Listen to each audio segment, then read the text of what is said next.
Assalamualaikum warahmatullahi wabarakatuh. Selamat Hari Raya Idul Fitri untuk kita semua. Mohon maaf lahir dan batin. Kembali lagi di channel YouTube Pak Arif Ugari yang membahas tentang peternakan dan pertanian. Kali ini teman-teman dan sahabat sekalian, sahabat pertanian dan sahabat peternakan, untuk berdiskusi singkat atau bincang pagi. Hari ini sengaja saya ingin diskusi sama teman-teman atau pemirsa yang ada tentang bagaimana harus globalisasi, kemudian ketidakseimbangan ekonomi di masyarakat bawah, ketidakseimbangan harga hasil panen petani dan hasil panen peternak. 1 bulan kemarin saya berkunjung di setiap petani jagung misal dan petani bawang, dan sempat berdiskusi dan berbincang-bincang sama para petani. Ternyata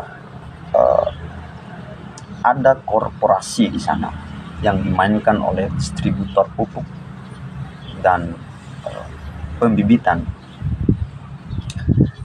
Saya kira dalam hal ini teman-teman semua sudah tahu cara main korporasi di dalamnya. Tentu hari ini saya ingin sengaja mengajak teman-teman berdiskusi. Apabila ada yang salah, teman-teman bisa komen di bawahnya atau bisa share, dan kalau teman-teman suka like aja. Kemudian kalau teman-teman punya niat baik juga, ya subscribe. Teman-temanku sekalian, sebelum kita melakukan diskusi singkat ini atau bincang tentang petani dan peternak, baiknya teman-teman ambil ngopi dulu dan rokok.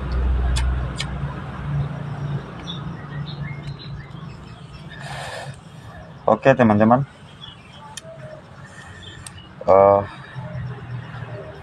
untuk mengawali diskusi ini, saya ingin mengajak kepada teman-teman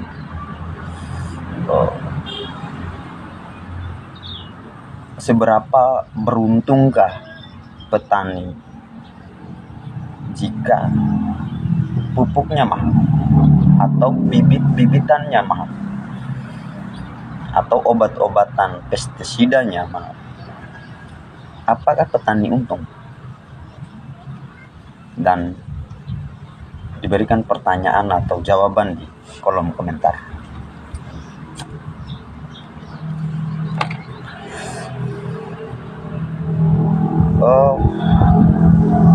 Petani di Indonesia, khususnya petani jagung di Kabupaten Bima atau di Provinsi NTB dan seluruh Indonesia, tahun ini banyak yang mengeluh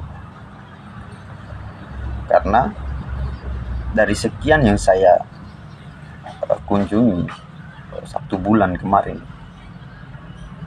ternyata banyak yang sertifikat rumahnya itu hutang di bank. Nah, ini menunjukkan ketidakstabilan atau ketidakberpihakan pemerintah terhadap para petani di bawah. Sementara apa alasannya? Kenapa saya bilang atau saya sampaikan demikian? Karena tidak ada pengontrolan secara serius oleh pemerintah pusat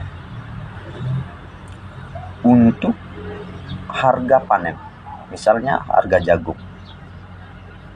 Sementara pupuk yang dibeli atau yang dijual oleh distributor atau pengecer itu melewati batas harga head. Dan inilah yang membuat banyak petani-petani jagung itu mengeluh. Mereka mengeluh karena harga pupuknya naik. Mereka mengeluh karena harga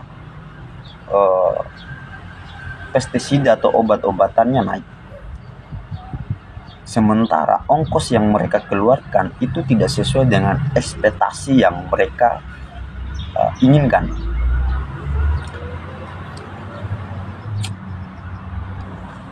Nah, ini menunjukkan ketidakberhasilan pemerintah mengawal kebijakan pemerintah daerah. Sekali lagi, ini menunjukkan ketidakberhasilan pemerintah pusat mengawal kebijakan pemerintah daerah atau mengawal cara main distributor, cara main pedagang. Salah satunya adalah mereka sengaja mencekik petani dengan alasan pupuk mahal dari pusat. Padahal kebijakan dari pusat itu melonggarkan harga pupuk, harga bibit, dan harga pestisida untuk petani. Nah, keseriusan ini yang tidak ada. Sementara kita gembar-gembor untuk memberikan solusi kepada petani, sementara satu sisi kita dicekik dari bawah dan harganya tidak terjangkau dan membuat petani banyak utang di bank. Dan inilah yang menyebabkan resesi ekonomi. Inilah penjajahan secara modern yang saya sering sampaikan. Ini adalah penjajahan secara struktural yang kemudian petani menjadikan sebagai alat untuk korporasi oleh mereka.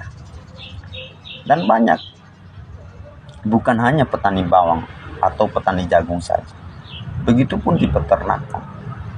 Sementara hasil panennya berlimpah, hasil panen petani berlimpah, namun harga panen mereka itu tidak cukup untuk bayar utang, jangankan makan. Hasil panen mereka jangankan untuk makan, tetapi untuk bayar utang mereka di bank. Nonsen mereka. Dan banyak yang gulung tikar. Dan itu lihat saja. Yang kedua,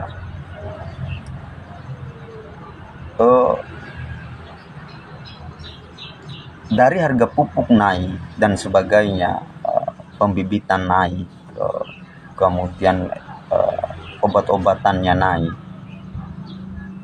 itu ada lagi masalah baru. Masalah baru itu adalah cuaca yang tidak menentu.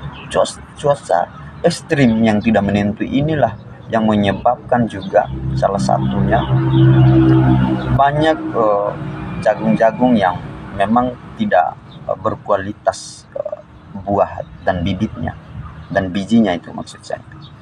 Nah, ini adalah salah satu indikator kenapa petani jagung hari ini atau di Indonesia banyak yang merugi. Dan hal yang mustahil itu bisa dikendalikan oleh pemerintah atau negara sekarang. Sementara coba teman-teman cek di setiap daerah, khususnya di provinsi NTB, Kabupaten Bima, coba cek. Ada beberapa petani yang memang kerugiannya itu hampir ratusan juta di bank karena ketidakstabilan harganya. Ya, kata lain, orang miskinnya tetap miskin, orang kaya akan tetap menjadi kaya. Nah, inilah indikator yang saya ingin sampaikan bahwa tidak ada keseriusan pemerintah dalam menangani persoalan-persoalan seperti ini. Jika mereka serius, maka distributor pupuk, distributor bibit-bibit, kemudian distributor obat-obatan tidak mungkin bisa bermain seperti ini. Saya kira analisa saya atau hasil riset saya kemarin, tidak ada upaya gitu loh. Tidak ada upaya pemerintah atau pengawasan dari pemerintah sampai ke petani dari bawah. Tidak ada pengawasan mereka. Seandainya ada pengawasan, tidak ada permainan korporasi di sini, maka petani tetap akan untung jika ada pengawasan yang lebih lanjut. Mungkin itu dulu video yang saya sampaikan. Lebih dan kurang saya mohon maaf apabila ada kekurangan dan kesalahan saya. Jangan lupa komentar. Saya maunya teman-teman nantikan video saya selanjutnya. Saya akan membahas tentang hal-hal yang berkaitan dengan petani dan peternak. Terima kasih. Salam hangat dari saya. Assalamualaikum warahmatullahi wabarakatuh.